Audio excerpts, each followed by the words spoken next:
Nós vamos ver dois vídeos agora sobre um resumo da formação econômica do Brasil do período que vai de 1500, descobrimento, até 1880. A primeira parte trata da visão de Jorge Caldeira. Então aqui eu falo que nas próximas páginas teremos a visão de Jorge Caldeira no seu A História da Riqueza no Brasil. O Caldeira enfatiza aspectos estatísticos, populacionais, econômicos, dentro de uma perspectiva crítica em relação à historiografia econômica tradicional, Celso Furtado, Caio Prado Júnior, principalmente. Esse é o segundo vídeo. A visão de Jorge Caldeira, portanto, vai estar no segundo vídeo. Vou pular para o conteúdo do primeiro vídeo, vou passar rápido aqui, para a gente começar esse primeiro vídeo, que é uma síntese, um resumo desse período. Então, é uma visão mais panorâmica. Embora o Caldeira tenha uma visão muito interessante, eu vou deixar para o segundo vídeo, porque é uma visão mais detalhada, detalhista, mais precisa, mais até mais pormenorizada. Então aqui a gente tem essa parte que é o primeiro vídeo, do Brasil Colônia até a República Velha, passando pela economia cafeeira. Como eu falo aqui, nas próximas páginas há uma síntese que passa pela economia cafeeira, pela questão da escravidão, pelo ciclo do café, início da industrialização e chega até a República Velha. É uma síntese, uma análise panorâmica, um resumão, vamos dizer assim, profissionalmente falando, da evolução da economia brasileira nesse período. Em aulas futuras, a gente vai tratar esses tópicos com mais profundidade. Isso aqui é apenas uma introdução. E aí sim, eu vou falar no segundo vídeo sobre o Caldeira, depois fazer uma análise sobre Furtado, Raimundo Faoro e outros autores. Então, vamos partir de uma síntese da economia escravista e produtora de bens primários. O trabalho escravo era menos rentável para os produtores mercantis do que o assalariado. Obviamente, o trabalho escravo era menos produtivo, porque o trabalhador escravo não tinha incentivo para produzir mais, dado que não recebia nada por isso, se produzisse mais ou menos, ele recebia a mesma coisa, pagamento em alimentação, muitas punições, muito sofrimento, muitas torturas, inclusive. Então ele não tinha incentivo para ser produtivo e o trabalho escravo tornava-se, portanto, menos rentável para os produtores do que o trabalho assalariado. A estrutura produtiva da colônia ela estava presa ao regime do exclusivo metropolitano e ela se baseou no trabalho realizado por escravo e na concentração de renda. Então, os trabalhos dos escravos eram praticamente a tônica, a base desse sistema produtivo da colônia. E era um sistema, sobretudo no ciclo da cana-de-açúcar, com a renda muito concentrada. Só que o Caldeira aponta, e a gente vai ver depois, que não há tanta concentração de renda quanto se imaginava anteriormente, porque ele aponta a existência de um mercado interno dinâmico, ao contrário do que diz a historiografia tradicional. Esse primeiro vídeo aqui trata primordialmente da historiografia tradicional. Depois, como falei, a gente vai ver os pontos levantados pelo Jorge Caldeira. Na Europa, o trabalho servil era substituído pelo trabalho assalariado, e aqui no Brasil a gente estava ainda preso ao exclusivo metropolitano, a instituição que fazia com que nós só pudéssemos comerciar com a metrópole, Portugal, nós só pudéssemos comprar bens de Portugal e só poderíamos vender também para Portugal. Então seria uma espécie de monopólio do comércio internacional brasileiro que pertencia a Portugal. Na Europa, o trabalho servil já estava sendo substituído pelo trabalho assalariado e nós aqui presos ao trabalho escravo. A burguesia agrária exportadora brasileira, na mesma época, lucrava alto com o tráfico de escravos, porque o trabalho escravo era pouco rentável, mas o tráfico de escravos era muito rentável, mobilizava grandes somas de recursos, sobretudo no litoral brasileiro, sobretudo em Salvador e Rio de Janeiro. E também em Pernambuco, mas sobretudo Salvador e Rio de Janeiro. E aí, o tráfico de escravos era a atividade mais rentável do antigo sistema colonial. Investimento em capital fixo. O escravo era um bem de capital, né? Ele pertencia aos escravistas, aos escravocratas, aos donos de escravos. Então, o grau de mobilização em escravos era muito alto. Isso diminuía o capital circulante, o capital de giro, né, que era necessário, mais necessário que o capital fixo, para o processo produtivo. Então, esses produtores, né, de bens que usavam mão de obra escrava tinham que mobilizar muitos recursos para comprar escravos, que, como a gente viu, eram pouco produtivos. Então, eles viviam com falta de capital circulante, né? Isso era um impeditivo de novos investimentos e até travava um pouco o meio circulante, né? A circulação de dinheiro, a circulação monetária na economia colonial. Ele também reduziu o potencial de desenvolvimento tecnológico e viabilizou a formação de um mercado consumidor local. Claro, porque praticamente 25% da população, a gente vai ver isso no Jorge Caldeira, era constituída por escravos. Só que alguns desses escravos eram livres, então alguns desses escravos conseguiram, sobretudo no ciclo da mineração, conseguiram comprar suas cartas de alforria. Então, os chamados escravos forros, né? Ou negros forros, que eram livres, né? Compraram sua carta de alforria. E esse pessoal conseguia obter recursos trabalhando, né? Recebendo por isso, minerando também.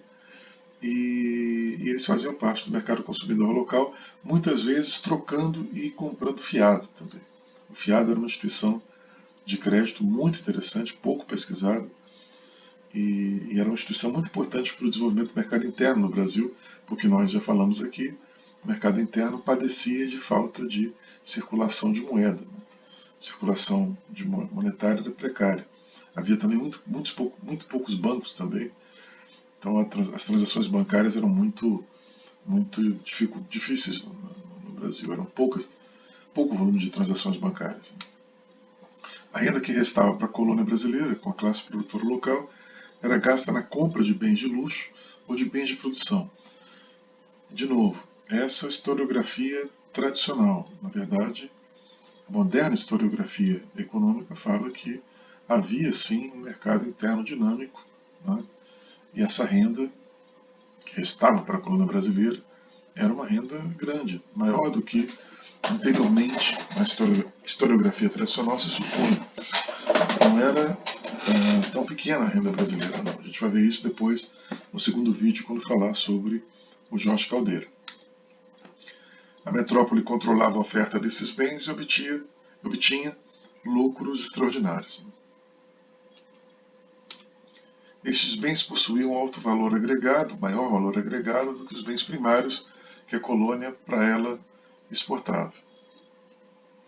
Então, como eu falei, o comércio internacional era controlado, era monopolizado pela metrópole, né? No final do século XVIII, a gente tem a Revolução Industrial na Inglaterra. 1700 e pouco. Segunda metade do século XVIII, depois de 1760, 70, por aí, a gente tem as primeiras indústrias nascendo na Inglaterra. O capitalismo industrial tem como características: a primeira, a fábrica é a unidade produtora responsável pela produção de manufaturas. A classe capitalista era possuidora dos meios de produção, né? Os bens de capital, as instalações, as máquinas, né? As ferramentas, etc. Os trabalhadores vendiam sua força de trabalho recebendo em troca salários, então mão de obra assalariada. Como a gente viu, a mão de obra na Europa evolui da mão de obra servil para a mão de obra assalariada. Os lucros oferidos pelos produtores capitalistas eram consequência da mais-valia, um termo marxista, expropriado do valor gerado pelo trabalho no processo de produção de mercadorias. Então, os lucros obtidos, conquistados pelos produtores capitalistas, eram consequência essa é uma visão marxista, tá? Da mais-valia expropriada do valor gerado pelo trabalho no processo de produção das mercadorias. Revolução Industrial, o antigo regime inicia seu desmonte, Com a Revolução Industrial, o antigo regime, o ancien regime, como se diz em francês, começa a ruir suas bases, né? As necessidades do capital industrial exigem ampliação do mercado consumidor, né? Então, o trabalho servil, o pouco que tinha de trabalho servil na Europa, passa a ser predominantemente assalariado. E aí forma-se um mercado consumidor e até uma classe média. Para atender os interesses dos industriais ingleses, surgem pressões da Inglaterra. Os industriais ingleses pressionam várias colônias, inclusive o Brasil, né? Os ingleses tinham grande influência no Brasil. Inclusive, boa parte da marinha britânica estava fora do Reino Unido e estava em outros países. Uma parte, alguns navios britânicos estavam, por exemplo, ancorados na Baía de Guanabara, né, no Rio de Janeiro.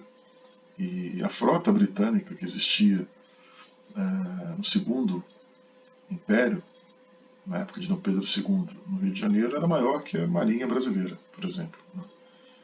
Inclusive, isso gerou até uma crise, né, entre britânicos que residiam no Rio de Janeiro e o imperador Dom Pedro II. Uma crise diplomática. E até com certa dose de violência também. Então os britânicos queriam ampliar seus mercados, eram muito hábeis nisso, né? Eles pressionavam para liberalizar o mercado brasileiro e para ocorrer a abolição da escravatura, né? Só que isso, como eu falei, é a historiografia mais antiga.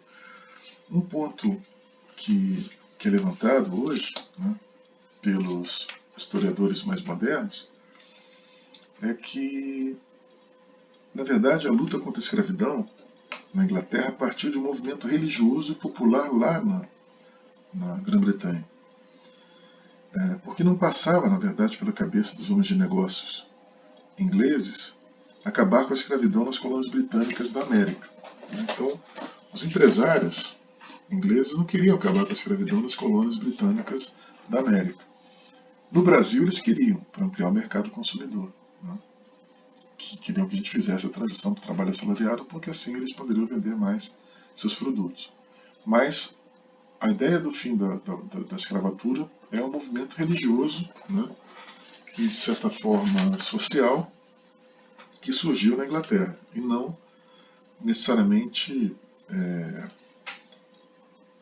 a Inglaterra foi contra a escravidão para criar um mercado consumidor. Não existia esse motivo, né?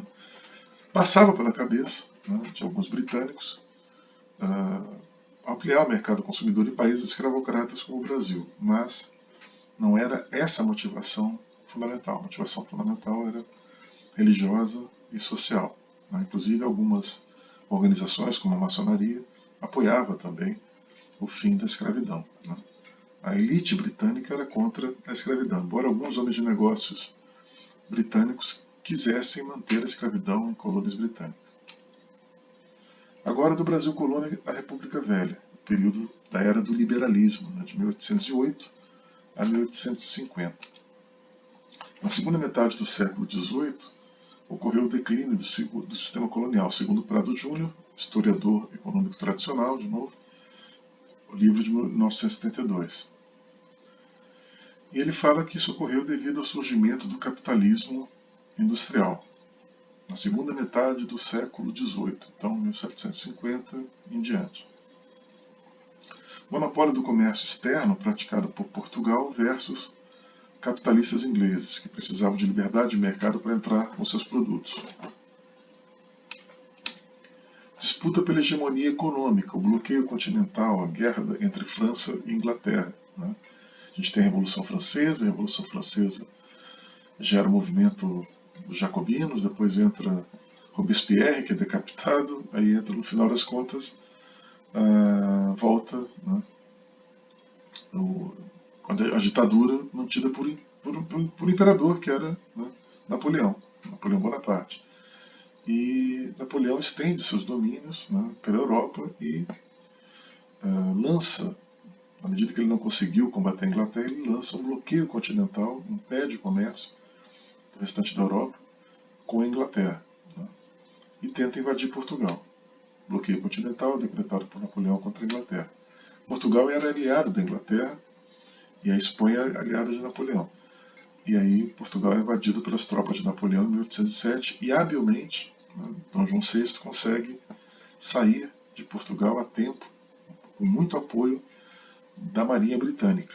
Né, e é feito uma série de navios que trazem a família real para o Brasil, junto com muitos membros da nobreza portuguesa, lusitana, que saem também com livros, enfim, com obras de arte, uma série de bens. É transportado pelo Oceano Atlântico, né, atravessa o Oceano Atlântico e vem para o Brasil. A coroa portuguesa refugia-se no Brasil em 1808. E aí, segundo a moderna historiografia, o Brasil nasce institucionalmente. Né? Aliás, desculpe, segundo a antiga historiografia, o Brasil nasce institucionalmente, só que segundo a moderna abordagem institucional da história do Brasil, as instituições brasileiras remontam ao período colonial, né? Desde, como nós vimos nas aulas, né, que não estão gravadas essas aulas, pretendo gravar no futuro, a economia indígena já tinha suas instituições, só que eram instituições informais, não eram. Os indígenas não tinham o domínio da escrita, mas existiam instituições indígenas e algumas instituições indígenas permanecem no Brasil, né, na forma de costumes até hoje. Repercussões da família real quando vem para o Brasil. Dom João VI abre os portos brasileiros às nações amigas, beneficia a Inglaterra com uma tarifa especial de apenas 15% para importações de produtos ingleses. E aí ele rompe o instrumento básico da exploração comercial, o exclusivo comercial. A família real fica 13 anos no Brasil, de 1808 até 1821, e promove várias melhorias no país, entre as quais a gente pode citar a criação de empregos no governo. Era muito comum. Alguns historiadores falam que é aí que nasce realmente a corrupção no Brasil, né? A troca de favores, o rent-seeking, né? A busca pela renda não meritória, né? Quando muitos portugueses que moravam, e até alguns brasileiros que moravam no Rio de Janeiro, eles buscam favores do Dom João VI. Né? Então eles buscam favores, licenças para poder abrir comércio, enfim. E esses favores são retribuídos com outros favores para o governo. Né? Por exemplo, o governo sai do Paço Imperial, que fica lá no centro do Rio, a sede do governo, né? Sai do Paço Imperial, que estava muito movimentado, e vai para a Quinta da Boa Vista, onde fica, né, o Zoológico do Rio de Janeiro, e fica também o Museu Nacional, que foi incendiado e agora está sendo reconstruído. Ali era a casa do imperador. Né? Então, esse terreno da Quinta da Boa Vista, que fica relativamente próximo do Maracanã, do estádio do Maracanã, esse terreno ele é cedido por um comerciante, um empresário daquele período, cedido para a família real, em troca, naturalmente, de algum benefício, de algum favor. Efeitos da folha de pagamento do governo sobre os setores de serviços e manufatureiro. A folha de pagamento, né, dos funcionários públicos da época, estimula o crescimento do Rio de Janeiro, amplia o comércio no Rio de Janeiro, estimula o crescimento da economia fluminense. A coroa também assumiu a construção destinada a melhorar a infraestrutura da nova sede do novo governo. O Rio de Janeiro tinha uma infraestrutura muito precária em relação a Lisboa, por exemplo. E aí o governo abole os controles mercantilistas, intensifica o comércio, revoga a lei que proibia a fabricação de manufaturas no território brasileiro, uma lei, uma instituição que atrasou muito o nosso desenvolvimento. Importa a primeira prensa tipográfica. Antes disso, tudo era manuscrito no Brasil praticamente. Não existia a tipografia, era proibida no Brasil. Eles tinham medo da circulação de informações. E aí a imprensa brasileira é criada com Hipólito José da Costa, que nasceu em Colônia do Sacramento, atual Uruguai, que na época era brasileiro, pertencia ao Brasil, em 1774, né? Pertencia a Portugal, na verdade. Após 1777, quando essa cidade foi devolvida aos espanhóis, ele se muda com a família para Pelotas, estuda em Porto Alegre e depois vai para a Universidade de Coimbra. Ele edita em Londres o Correio Brasiliense, o Armazém Literário, que é o primeiro jornal brasileiro. Ele é um patrono, praticamente, da imprensa no Brasil. Hipólito José da Costa. Ele também foi embaixador, teve atividades diplomáticas também no Reino Unido, na Inglaterra também. Cria o Banco do Brasil, o primeiro banco da América Latina, funcionou como banco emissor de moeda e banco comercial até 1829. Traz pintores, artistas, técnicos, cientistas para o Rio de Janeiro. Aperfeiçoa o sistema tributário e incentiva a criação de lojas comerciais e empreendimentos industriais, que não deram certo, porque não tinham condições de competir com os produtos britânicos, que eram favorecidos com aquela taxa, né, aquela tarifa bem generosa, vamos dizer assim, né, e contrária aos interesses do país, de 15%. Né? O imposto de importação, a tarifa de importação era muito baixa, 15%.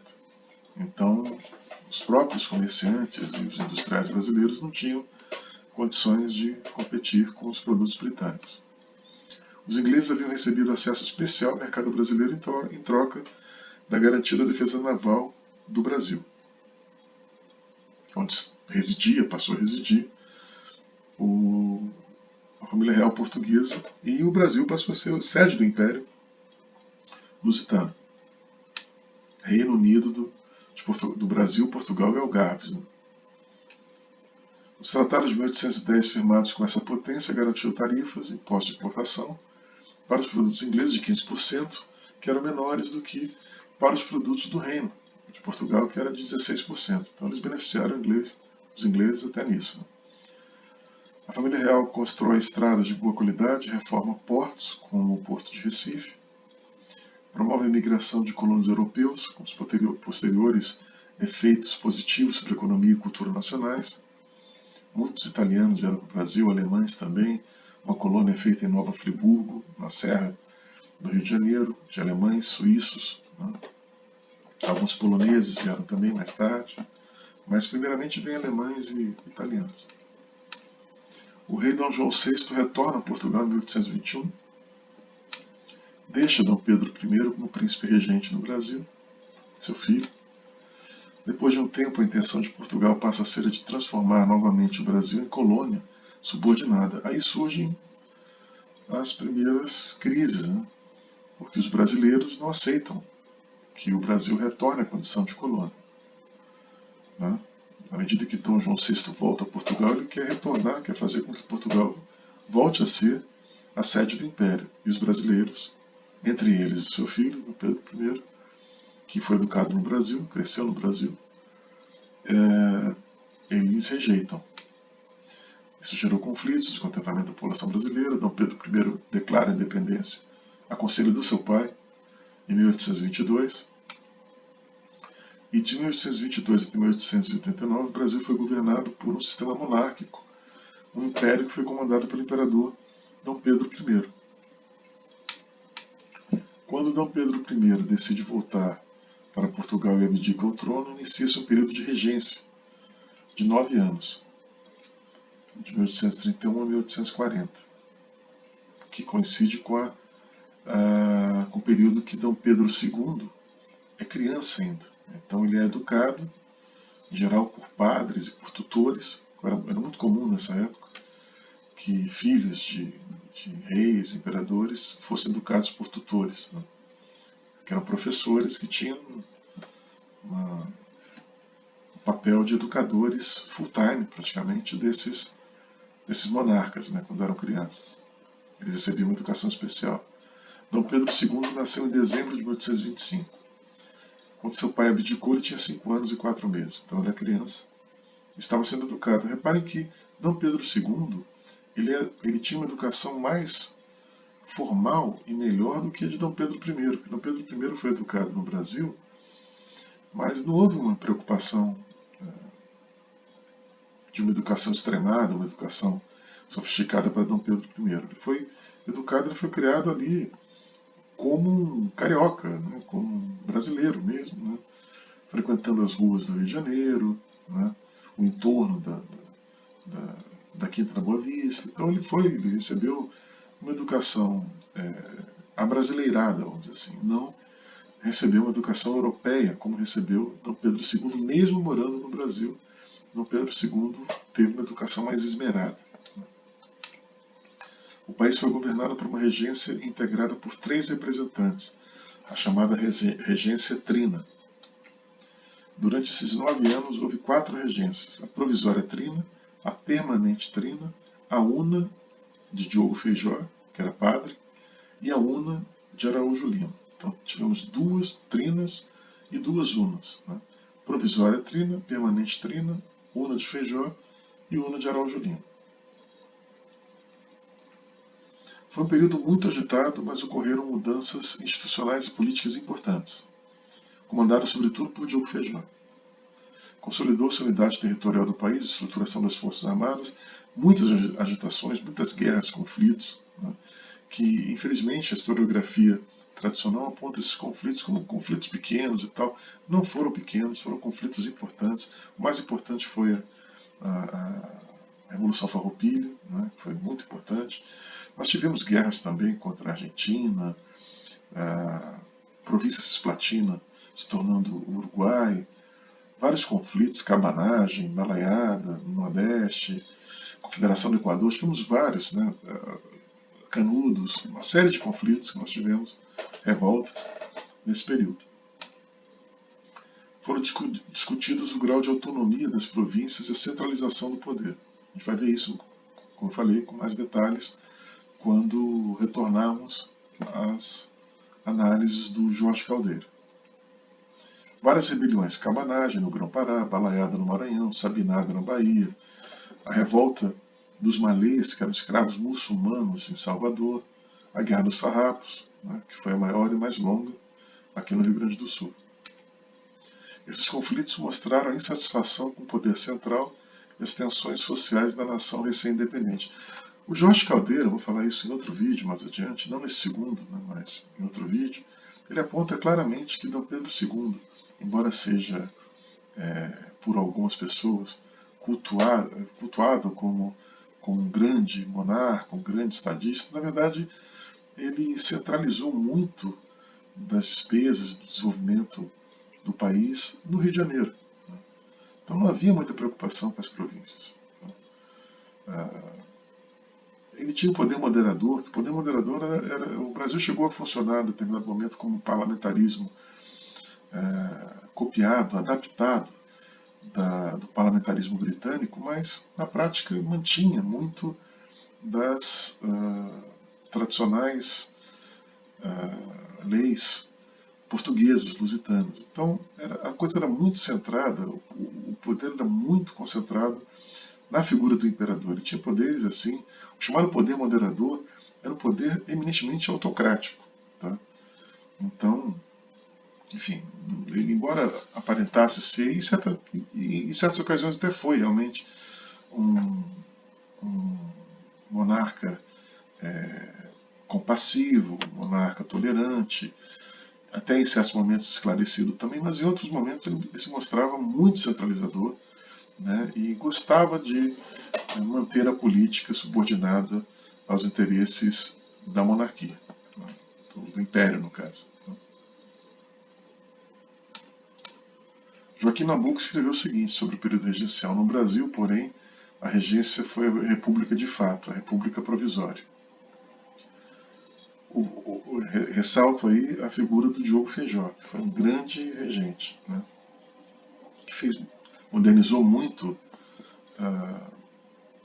os costumes, né, e as leis brasileiras. O objetivo principal do período regencial foi de garantir um arranjo político que reservasse às classes dominantes a preservação de seus interesses.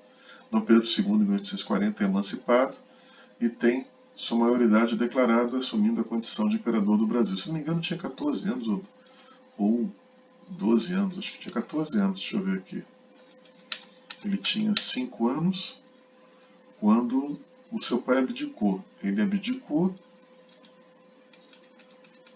quando é que ele abdica? Depois de 1822, né? Não sei se é 20...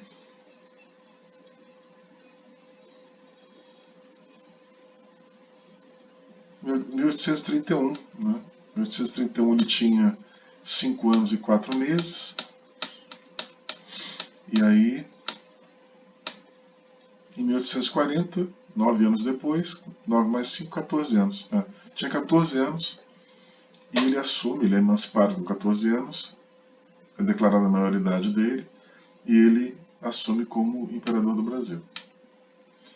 A independência de 1822 é a economia. Em 1822, a população brasileira era estimada em 3.900.000 habitantes, sendo 1.200.000 de escravos, segundo Pelaes, texto de 1968. Existem outras estatísticas que eu vou mencionar, estatísticas sobre população, mais adiante em outras aulas. Considerando as dimensões continentais do país, a infraestrutura deficiente, as condições ruins de comunicação e de transporte, como a gente vai ver no vídeo seguinte do Jorge Caldeira, é realmente uma conquista a unidade territorial que asseguramos, sem dúvida nenhuma. Sobre isso não para nenhuma dúvida. É uma enorme conquista dos portugueses, né, manter a unidade territorial do Brasil. Sem dúvida nenhuma. Isso aí é indubitável. O Império Hispano-Americano, nosso vizinho, subdividiu-se em vários países independentes menores. O Brasil independente do século XIX subordinou-se completamente à ordem econômica comandada pela Grã-Bretanha. Reparem que foi citado aqui como exemplo o Império Hispano-Americano, que foi subdividido em vários países independentes, Argentina, Colômbia, Peru, Equador, Chile, Colômbia, Venezuela, etc. Mas os Estados Unidos tiveram a Guerra da Secessão, né? E quase o país foi dividido, tá? Uma guerra civil das mais importantes, que deixou raízes ainda até hoje, né? Nos costumes americanos e tudo mais. Então, o Brasil teve, embora tenha tido essas revoltas que eu citei, que foram citadas, o Brasil conseguiu manter nesse período, né, o Segundo Império, o Brasil conseguiu manter a unidade territorial. Né, e sofreu uma invasão, inclusive, por Solano Lopes, o ditador do Paraguai. Né. Então tivemos uma guerra internacional também, duas guerras. Três guerras, na verdade, uma guerra com o Uruguai, uma guerra com a Argentina e outra guerra com o Paraguai. Né. A mais importante foi com o Paraguai. O país intercambiava. Também tivemos a guerra dos farrapos, né? Também, que foi uma guerra contra um país que a república que foi implantada pelos farrapos se tornou um país independente por quase 10 anos. Né? Então, foi uma guerra com um país que se tornou independente, né? A República do Piratini. Então, houve uma guerra também com praticamente 4 países. Né? O Brasil conquistou a sua unidade territorial.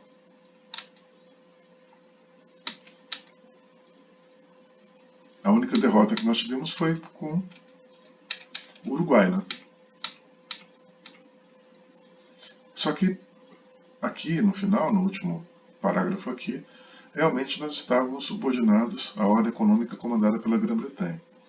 Isso também é um fato. O país intercambiava seus produtos primários, café, açúcar, algodão, cacau, couro, mate, tabaco, cachaça, né, por produtos manufaturados britânicos. Charque também. Né.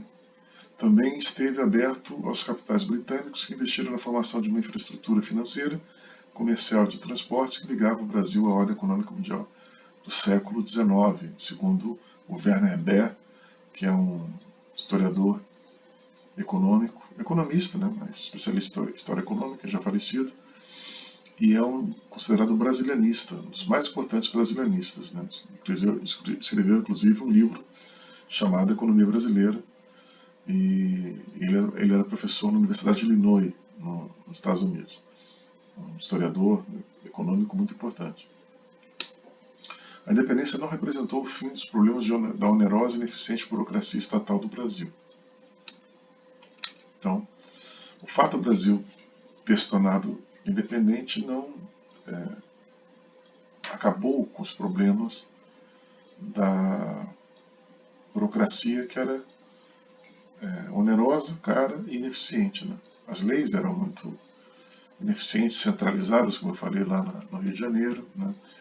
E vários problemas, déficit orçamentário permanente, né? O país era cronicamente deficitário, manutenção de um alto endividamento externo, calotes de compromissos internos, emissões de moeda para cobrir gastos, inflação, que na época chamava-se carestia. A moeda desvalorizou 60% em relação à libra entre 1808 e 1850. Uma desvalorização muito grande aí, em cerca de 40 anos. Os pagamentos dos juros e amortizações da dívida externa chegaram a constituir-se 40% da receita orçamentária. Quer dizer, 40% do nosso orçamento era pagamento de juros e amortizações da dívida externa, que é um endividamento muito alto, em 1850. Também no Segundo Império, a gestão de Dom Pedro II. As importações crescem mais do que as exportações entre 1808 e 1822. O déficit do balanço comercial foi coberto sobretudo por empréstimos ingleses, quer dizer, o Brasil tinha déficits no balanço comercial que eram cobertos por mais empréstimos. Então o Brasil ia, né, gerando déficits, emprestava dinheiro dos ingleses para pagar esses déficits, aí gerava déficit, emprestava mais dinheiro, então o Brasil ia rolando sua dívida e a dívida aumentando, né? Porque as importações cresciam mais que as exportações em 1808, entre 1808 e 1822, quando o Brasil se torna independente. Né? É o período que a família real esteve no Brasil, até a independência. O Brasil, depois da independência, assinou tratados comerciais com muitos países. Mas a Inglaterra ficou com a mesma taxa alfandegária especial do Brasil colônia. Ela só foi modificada em 1844, olha quanto tempo. De 1808 a 1844. E aí sim ele passou a beneficiar a produção manufatureira local. Então repare aí que é muito tempo, né? São 30 e poucos anos aí, de atrofiamento da produção manufatureira local. Né? Ela fica atrofiada em função de uma taxa que beneficiava, uma taxa alfandegária, uma tarifa que beneficiava os produtos ingleses. Né? Isso atrasou muito o nosso desenvolvimento. O que o Brasil produzia nessa época? Tecidos rústicos, fabricação de utensílios simples, metalurgia leve, comércio atacadista. Então o Brasil não era industrializado ainda. Tinha só a indústria mais básica que existe, que é a indústria têxtil. Né? E utensílios simples, uma metalurgia leve. Né? Atividades bancárias de extração mineral eram dominadas pelos ingleses. Os franceses eram especialistas no comércio de bens de luxo. A dinâmica macroeconômica do Brasil Império. Da independência, em 1822, até a proclamação da República, em 1879, ela foi influenciada por dois fatores principais. O trabalho escravo, né? Depois, gradativamente, esse trabalho escravo, essa mão de obra vai sendo substituída pela mão de obra imigrante e por ex-escravos forros, né? Escravos livres. Né? E depois, o segundo fator é a importância das exportações em sua dinâmica primária exportadora, segundo Marcelo de Paiva Abreu. Tem um livro muito interessante chamado A Ordem do Progresso. Ele escreveu também, é um historiador econômico de viés tradicional, né? E o Jorge Caldeira fala que essa dinâmica primária exportadora é relativa, a gente tem que relativizar isso porque a gente tinha um mercado interno, segundo os dados do Caldeira, apresentado pelo Caldeira e de outros historiadores econômicos também, a gente tinha um mercado interno muito dinâmico. Só que isso só foi aparecer recentemente por causa da digitalização dos documentos que eram manuscritos, né, nas igrejas. Os padres escreviam à mão praticamente os registros de nascimento, de população, etc. E também até dados referentes à contabilidade, tudo mais. Tudo era feito de forma manual. Como eu falei, o Brasil não tinha tipografia. A tipografia só chega em 1808. E aí, finalmente, depois de um grande esforço dos historiadores para digitalizar esses documentos manuscritos, aí sim os pesquisadores tiveram acesso e puderam, de forma aproximada, né, quantificar o mercado interno brasileiro. E eles mostraram que o mercado interno era muito maior do que a historiografia tradicional supunha. Dow Dinâmica Exportadora era composta basicamente pelas exportações de café, açúcar, algodão, couro. E no final do período imperial, exportação de borracha. Tinha mais coisas aí, tinha cachaça, mate, as chamadas drogas do sertão, que eram produtos, especiarias que vinham da Amazônia, né? Depois nós tínhamos cacau, né? Tínhamos também algumas guaraná, tínhamos também algumas especiarias que vinham da Amazônia e que eram comercializadas também. E pelo dinamismo do mercado interno, eu antecipei aqui, também fala aqui de dinamismo do mercado interno, eu pensei que não falasse, mas é falado aqui. Aqui a gente tem o primeiro item, o café, em meados de 1879, chegou a representar 61,5% das exportações do Brasil Império. Em segundo lugar, açúcar ainda, 9,9% das exportações. Os dados são do Marcelo Abreu, 2014, o livro Ordem do Progresso. E aqui a gente tem a tabela, né? A fonte é Gonçalves, 2020. O link está embaixo. Tá? Aqui a gente tem a composição das exportações brasileiras. A gente pode ver aí o café era 18%, 18,4% em 1820 e chega a 61,5% em 1879. Né? O açúcar era 30,1% em 1820 e cai para 9,9% em 1879. Vai tendo um declínio da produção de açúcar. O algodão também declina, tinha uma pujança muito grande, uma presença muito forte em 1820, depois em 1879 cai para 4,2%. Couros, né, também cai, borracha aumenta, né, já refletindo aí a Revolução Industrial, né, o uso mais intensivo da borracha. Em 1879 ela sai de 0,1% e chega a 8%, né, é o terceiro produto na pauta exportadora brasileira. Né, só perde para o café e para o açúcar. Com a lei de 1831, a lei Feijó, o início do deslocamento para instituições inclusivas e equânimes, no mínimo perante a lei, não passou de diplomacia para com a Inglaterra. Não é bem o que o Caldeira fala. Né? Aqui é uma visão, né, também de um historiador econômico tradicional, se não me engano é o próprio Abreu, mas o Caldeira questiona isso. Ele é muito simpático às reformas empreendidas pelo Padre Feijó. Né? O esfacelamento do tráfico de escravos iniciou-se com a Lei Eusébio de Queiroz.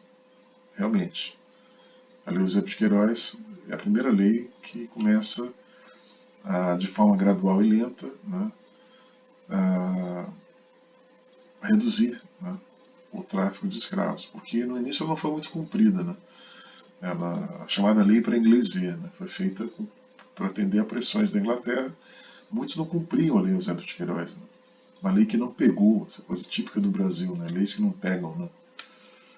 Rumo ao provincianismo, ao provinciano encontro tardio com o progresso, segundo Drescher, né? Em 1995. O processo culminou em 1888 com a Lei Áurea e a abolição da escravidão. Nós vamos ver essas leis também com base no livro do Jorge Caldeira. As exportações de café em 1830 e 1850, dinamizada pela região, expandiu-se consideravelmente, como veremos adiante. O açúcar, que chegou a ser o produto mais exportado em 1820, compondo 30,1% das exportações brasileiras em 1830 e 1850, apresentou declínio acentuado e perdeu liderança com o produto exportado, e afetou a região Nordeste, que entrou num processo de declínio econômico. Aí o Furtado, livro Formação Econômica do Brasil. O Brasil Império termina com um Brasil dependente da mão de obra escrava, que tolheu a livre iniciativa de empresários como o Barão de Mauá, que é Irineu Evangelista de Souza, que nasceu aqui no Rio Grande do Sul, perto de Pelotas, aqui em Arroio Grande, que fica entre Pelotas e a fronteira do Uruguai, mais precisamente a cidade de Jaguarão, que é a fronteira com o Rio Branco, aqui no Uruguai. Jaguarão, Brasil, do outro lado do Rio, Uruguai. Rio Branco, na cidade de Rio Branco, do outro lado do Rio. Rio Branco, chamado Rio Branco, do outro lado a gente tem a cidade de Rio Branco, que é o Uruguai. Entre Jaguarão e Pelotas, a gente tem a cidade de Arroio Grande, onde tem um museu, onde foi onde nasceu Irineu Evangelista de Souza, que foi das maiores fortunas do mundo na época. Tinha uma fortuna maior até que o orçamento do Império Brasileiro, né? Que era um orçamento gigantesco. Então ela era um homem muitíssimo rico, um dos homens mais ricos do mundo, né? Também termina sofrendo pressão externa para abolir a escravidão, independente da sua relação primária-exportadora. Todavia, emerge como sendo o maior exportador de café do mundo. Uma população de mais de 80% de analfabetos e mais de 1,5 milhão de escravos, censo de 1872. O Brasil tinha baixa tecnologia ligada ao capital e baixo capital humano na mão de obra. Instituições extrativistas, baixa produtividade e baixo produto interno. Mas tinha uma grande renda. A renda brasileira era uma renda elevada, segundo os dados do Jorge Caldeira. Tem aqui os dados do Project Madison Database, em 2018, Gonçalves, em 2020, consegue extrair crescimento estimado para o período imperial, que fica entre 0,3% e 0,4%, um PIB per capita não ultrapassando a casa dos $1.000, em dólar de 2011, preço constante. Reparem que, de novo, falam muito da gestão do Dom Pedro II, como uma gestão de um déspota esclarecido e tudo mais, tolerante e tudo mais, mas no que se refere à evolução econômica, foi uma evolução econômica muito pequena. O país ficou estagnado nesse período, né? Ele pegou aqui esses dados, né? Durante o período imperial, o crescimento médio foi de 0,3 a 0,4, um crescimento muito baixo, PIB per capita que não passou de $1.000, né? Aqui o PIB per capita, a elaboração de Luiz Paulo Gonçalves, com base nos dados do Madison Database, né? Angus Madison, né? Aqui a gente tem Chile, né? Venezuela e o Brasil, né? O Brasil está em vermelho, né? Com uma renda per capita menor que a da Venezuela e menor que a do Chile, né? De 1850 até 1900. A do Chile cresceu bastante, né? Aqui os box plots, que são as comparações entre países, né? Nesse período. Reparem que o Reino Unido lá, né? Uma renda maior, o Brasil menor que a Venezuela e menor que o Chile. Aqui a gente tem o Project Madison, Database e tal. Extraímos o crescimento. Aqui já foi falado, né? Aqui a correlação entre o PIB per capita dos países com o do Reino Unido, né? O Brasil, menor correlação com o PIB per capita do Reino Unido, correlação de 0,039, né? Que interessante esses dados aqui. O Brasil aqui com uma correlação baixa aqui. O Chile com uma correlação mais alta, a Venezuela com uma correlação entre Chile e Brasil, né? Mas o Brasil com uma correlação bem baixa. Acho que o dado mais importante é olhar a correlação do Brasil, Chile e Venezuela em relação ao Reino Unido, né? Acho que esse é o dado mais importante, que é o dado da primeira linha. A gente tem uma matriz com 4 colunas e 4 linhas, né? 16 células, né? Então a gente tem aqui a primeira linha, eu acho que é mais relevante para análise, né? A correlação entre o PIB per capita dos países como Brasil, Chile e Venezuela com o Reino Unido. A menor correlação é justamente a do Brasil nesse período. Agora o café. Abolição do tráfico negreiro, 1850, nova fase para a economia brasileira. Abolição do tráfico, não a abolição da escravidão, que veio depois, com a Lei Áurea. Aqui é a abolição do tráfico. Tá? Aí uma nova fase para a economia brasileira. Grande parte dos recursos atrelados a essa atividade da escravidão, do tráfico, se deslocaram para atividades produtivas e financeiras. Então houve um deslocamento dos recursos que estavam destinados ao tráfico negreiro, que era muito rentável, como a gente já mencionou, foram para outras atividades produtivas e financeiras. Bancos foram fundados, indústrias, mineradoras, seguradoras, empresas de navegação. Aí são os dados do São as informações do Caio Prado Júnior, né? Livro História Econômica do Brasil. Aqui as exportações de sacas de café, segundo o Celso Furtado. Esse gráfico foi eu que fiz. 1821 a 1830, 3.178 sacas de café, né? 3 milhões de sacas de café. E depois a gente chega em 1871, 1890 com 51 milhões 631 mil sacas de café de 60 quilos cada uma. Né? Então, um crescimento aí altíssimo. Né? Nós temos aí períodos de 9 anos, décadas. Né? São várias décadas. Então o Brasil multiplica muito a sua produção de café nessas décadas. São 1, 2, 3, 4, 5, 6, 7 décadas. O café é uma bebida que vem, se não me engano, da Etiópia, né? E era uma bebida consumida pelos árabes, não da forma que nós consumimos hoje, mas era uma outra maneira de fazer café, chamado café turco. E depois essa bebida é levada para a Europa, surgem alguns cafés na França, na Suécia, na Itália. Os italianos são, desde aquela época, grandes consumidores de café. E aí o café ganha a Europa, depois o Brasil entra como grande produtor. Né? Depois chega nos Estados Unidos, na Inglaterra. Né? E o Brasil produz café e introduz o café na Europa. O café brasileiro ganha o mundo e vem as guerras. O café é saudado como uma bebida muito importante, estimulante para as guerras, né? Guerras europeias. O café também é utilizado como bebida estimulante na indústria, na Revolução Industrial.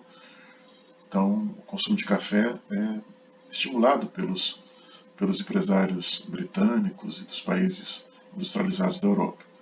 Porque antes, muitos operários bebiam cerveja, porque beber água em certos países, como Londres, Paris, etc., era um risco, porque tinha o cólera. Né?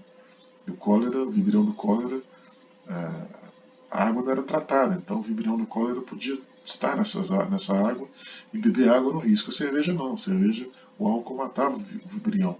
Então muitas pessoas bebiam cerveja ao invés de água, com uma forma até de segurança. Né? Só que a cerveja, por ser alcoólica, a cerveja atrapalhava a produtividade dos operários. Então quando surge o café, e o café era fervido, né?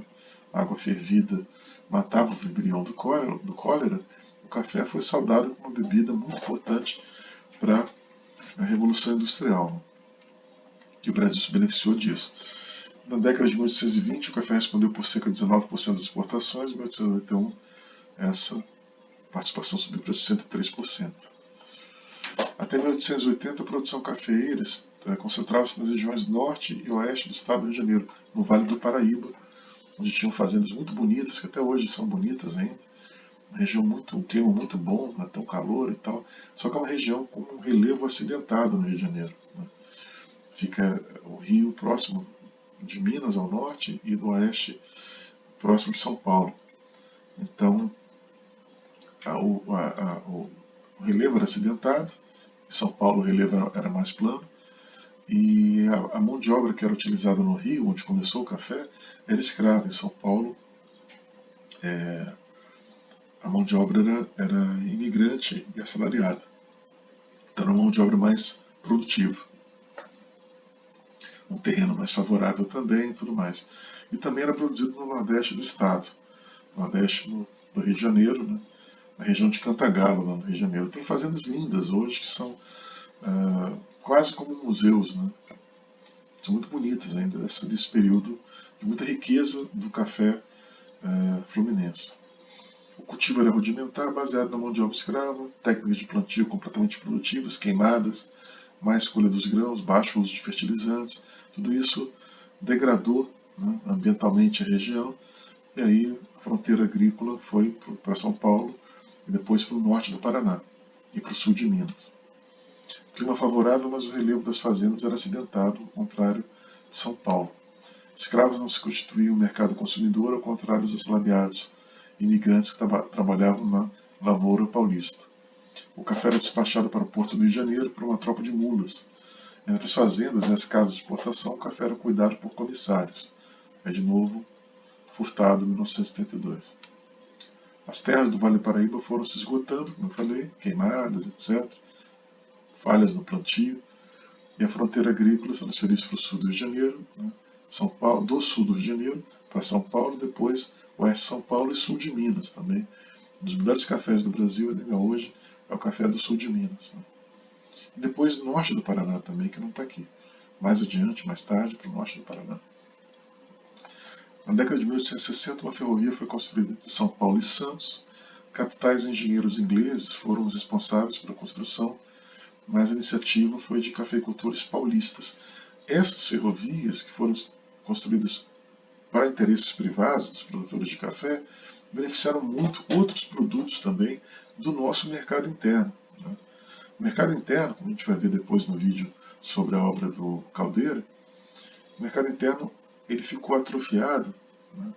E não se desenvolveu tanto quanto o mercado interno, por exemplo, norte-americano, por custos de transporte muito elevados, falta de logística, de infraestrutura, de transporte. Né? Então, nós não tínhamos estradas em boas condições como tinham os americanos, e depois construíram ferrovias também melhores e mais extensas que as nossas. Né? Então, bastou chegar essa rodovia entre São Paulo e Santos que a produção, não só de café, foi intensificada. A maior parte da produção era de café, mas outros produtos também foram escoados pelo Porto de Santos e utilizando essa ferrovia também, e as outras ferrovias que foram construídas nesse período. Então, a partir desse período, a gente tem uma ruptura, uma melhora na nossa infraestrutura de transporte. Nas décadas seguintes, essa ferrovia foi ampliada para o interior de São Paulo. A produção cafeeira cresceu muito nas décadas de 1880 e 1890, o gráfico 1, aquele gráfico que nós vimos lá. Nessa época, a quantidade de café que era embarcada em Santos era equivalente à do Porto do Rio de Janeiro. Mas em 1894, o Porto de Santos tornou-se o mais importante centro exportador de café do mundo. A migração europeia, sobretudo italiana, foi incentivada em 1888, antes mesmo da abolição da escravatura. Só que esses italianos chegaram em São Paulo, sobretudo, eles eram tratados como escravos também. Né? Então muitos se rebelaram e entraram no interior de São Paulo e foram buscando terras, né? E trabalhando em condições melhores, buscando também condições melhores de trabalho, né? E buscando terras também. E se tornaram grandes produtores também. A lavoura cafeeira se expande no sudeste do país, gera recursos para a acumulação de capitais e o comércio se dinamiza. Emergência da cultura cafeeira, 1870 e 1880, década de maior crescimento econômico. Os dados são do Prado Júnior, o livro História Econômica do Brasil, de 1972, que é um belo livro, tá? Um ótimo livro também. Caio Prado Júnior e Celso Furtado são dois grandes historiadores econômicos, só que, né, as teses já foram algumas criticadas pelo Jorge Caldeira, que hoje é o melhor historiador econômico do Brasil. A cultura cafeeira, com maior volume de capital circulante devido ao uso do trabalho assalariado, propulsiona a economia do país. Maior volume de capital circulante, menos volume de capital fixo, que era o problema que restringia a produção na época dos escravos. Né? A compra de escravos envolve grandes somas de capital fixo. E isso reduz as somas de capital circulante, atrapalha a produção. O Estado capta empréstimos externos, construção de ferrovias, portos, etc. E atrai investimentos diretos estrangeiros via concessão de serviços públicos, construção de ferrovias pelos ingleses, telégrafo, empresas de energia também. A indústria têxtil, que empregava 52 mil trabalhadores, desenvolve-se no Rio de Janeiro, na Bahia, Minas Gerais, São Paulo e Pernambuco. Então, a primeira indústria que se desenvolve no Brasil é a indústria têxtil, com 52 mil trabalhadores, que era uma indústria, na época, a principal indústria do Brasil. A indústria têxtil deu origem ao proletariado nacional, ao operariado nacional. Aqui o fim do período imperial, capital externo e exportações. O Brasil não teve estabilidade econômica durante todo o Império. Tá? Então, por isso que essa mitificação de Dom Pedro II é enganosa. Para quem olha o aspecto econômico, ela é enganosa. Não estou criticando Dom Pedro II, não. Ele teve sua função, teve seus méritos, mas quando você olha a questão econômica, em termos de estabilidade e crescimento, o país não avançou no período do Império. Mesmo com déficit orçamentário e dívida externa crescente, o fluxo de empréstimos estrangeiros e de investimento direto beneficiou o Brasil nas 2 últimas décadas do século XIX, por causa do café. A cultura cafeeira faz as forças produtivas se desenvolverem. Porém, os países desenvolvidos dominam novas colônias, o imperialismo. Há uma superprodução de produtos agrícolas de exportação e isso prejudica o Brasil. Principais produtos agrícolas do Brasil: café, São Paulo, Rio de Janeiro, Minas Gerais, e já no século XX, Paraná. Cacau, Bahia e Espírito Santo, borracha, Amazonas e Pará. O país chegou a ter 90% da produção mundial de borracha. Algodão, Maranhão e São Paulo. Carne, charque, São Paulo e Rio Grande do Sul. E Paraná também. Erva mate, Paraná e Rio Grande do Sul. Açúcar, Pernambuco, Alagoas, São Paulo e Rio de Janeiro. Norte do Rio de Janeiro, região de Campos. Aqui estão as questões para revisão, tá? Aí depois vocês podem resolvê-las. As questões se referem ao conteúdo desenvolvido na sala de aula e os livros são esses: Celso Furtado, Formação Econômica do Brasil, o Antônio Carlos Lacerda, o Bock, Economia Brasileira, 4ª edição, o Gonçalves Silva, Formação Econômica do Brasil, Reinterpretação Contemporânea, capítulo 4. Aqui estão as questões. Tá? Aqui as questões do Lacerda Bock, livro de 2010, do Silva de 2002.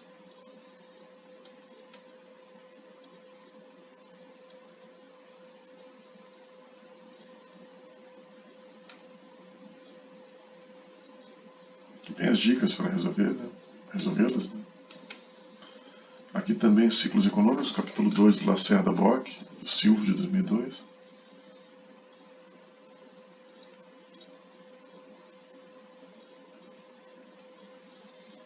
De novo, Economia Cafeeira, Lacerda, Bock, Silva.